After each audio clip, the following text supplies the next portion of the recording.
Hello everyone, once again welcome at flavours on table. हमारी आज की जो रेसिपी है वो है साबूदाना खिचड़ी, जो वैसे खाई तो जाती है व्रत में, लेकिन आप चाहें तो इसे सुबह के नाश्ते में या शाम के स्नैक्स के तौर पे भी परोस सकते हैं। तो चलिए फटाफट जान लेते हैं कि कैसे बनाएं हम खिली खिली साबूदाना खिचड़ी। हमें चाहिए उबले हुए आलू, ड्राई रोस्टेड मूंगफली का पाउडर, आप चाहें तो साबुत मूंगफली का भी इस्तेमाल कर सकते हैं। अगर आप व्रत में खाएं तो सेंधा नमक, नहीं तो प्लेन, और साथ ही काली मिर्च। काली मिर्च के साथ हमें चाहिए घी, बारीक कटा हरा धनिया और नींबू। तो चलिए अब बढ़ते हैं रेसिपी के मेन इंग्रेडिएंट की तरफ, जो है साबूदाना या सागो पर्ल्स। मैंने यहाँ करीबन आधा कप साबूदाना लिया है। आप चाहें तो अपनी ज़रूरत के हिसाब से इसे कम या ज़्यादा कर सकते हैं। अगर आप नोटिस कर रहे हैं तो मैं यहाँ साबूदाना को साफ़ पानी से धो रही हूँ। असल में साबूदाना खिचड़ी बनाने के लिए ये स्टेप बहुत ही ज़रूरी है।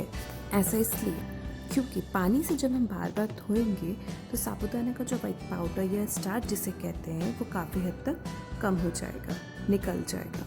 और स्टार्च अगर निकल जाएगा तो आपकी खिचड़ी हमेशा खिली खिली बनेगी। तो चलिए अब जान लेते हैं कि साबूदाना भिगोने के लिए और किन किन बातों का ध्यान रखना ज़रूरी है।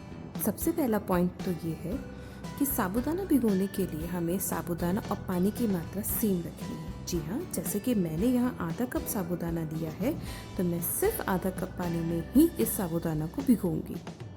अब बात आती है कि इस साबूदाना को कितनी देर के लिए भिगोना चाहिए। तो जान लीजिए, हमें इन साबूदाना को भिगोने के लिए कम से कम 6 से 8 घंटा चाहिए ही चाहिए, क्योंकि इतने ही टाइम में ये अच्छे से गलेंगे और फूल जाएंगे। ये देखिए, साबूदाना अच्छे से धुल चुका है और साफ़ हो चुका है।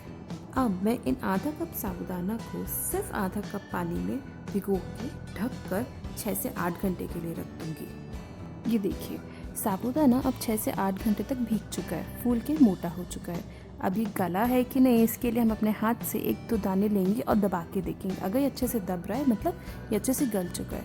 इसके बाद हम इसको थोड़ी देर के लिए छन्नी में रख देंगे ताकि बचा कुचा पानी भी निकल जाए। अब एक पैन में हम घी गरम करेंगे। मैंने यहाँ घी लिया है, आप चाहें तो तेल का इस्तेमाल भी कर सकते हैं। घी गरम करने के बाद अब हम इसमें डालेंगे उबले हुए आलू। मैं यहाँ हाथों से ही मैश करके डाल रही हूँ, आप चाहें तो इसे चाकू से काट के भी डाल सकते हैं। साथ ही आप चाहें तो इस स्टेज पे कुछ सीजनल वेजिटेबल्स भी ऐड कर सकते हैं।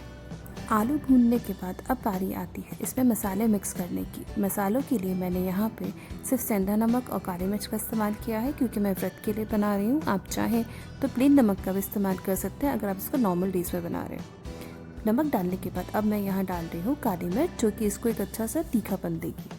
सारे मसाले डालने के बाद अब हम इन्हें अच्छे से मिक्स कर लेंगे और कम आंच पे पकने के लिए कुछ देर के लिए छोड़ देंगे। इसी बीच मैं अब अपने जो भीगे हुए साबूदाना है उनको तैयार कर लूँगी, जिसके लिए मुझे करना कुछ नहीं है, सिर्फ जो हमने मूंगफली का पाउडर लिया है वो मिक्स करेंगे। साथ ही मैं डाल रही हूँ यहाँ पे पिसी हुई चीनी, जिसको हल्की सी मिठास देगी। मूंगफली और पाउडर चीनी को अच्छे से साबूदाना में मिक्स करने के बाद अब हम इस मिक्सचर को पके हुए आलू में मिक्स कर देंगे। अगर आपने नोटिस किया हो तो मैंने यहाँ टमाटर का इस्तेमाल नहीं किया है, वो इसलिए क्योंकि टमाटर के पानी से खिचड़ी एक बार फिर से चिपचिपी हो जाती है। इसलिए आप जब भी कोई सीजनल वेजिटेबल डाल रहे हैं तो टमाटर का ज़रूर ध्यान रखिएगा। सभी चीज़ों को अच्छे से मिक्स करने के बाद कम आंच पे कुछ देर के लिए ढक के रख दीजिए ताकि खिचड़ी भाप में पक जाए। अब भाप में पकाने के बाद अब हम इसमें डालेंगे नींबू का रस। नींबू का रस डालने के बाद अब हम इसमें डालेंगे बारीक कटा हरा धनिया, जो कि इसको एक ताजगी देगा। सभी चीज़ों को अच्छे से मिक्स करके अब हम इसको ढक के रख देंगे और गैस बंद कर देंगे। 2 मिनट के लिए ढक के रखने से होगा ये कि सारे फ्लेवर अच्छे से कंबाइन हो जाएंगे।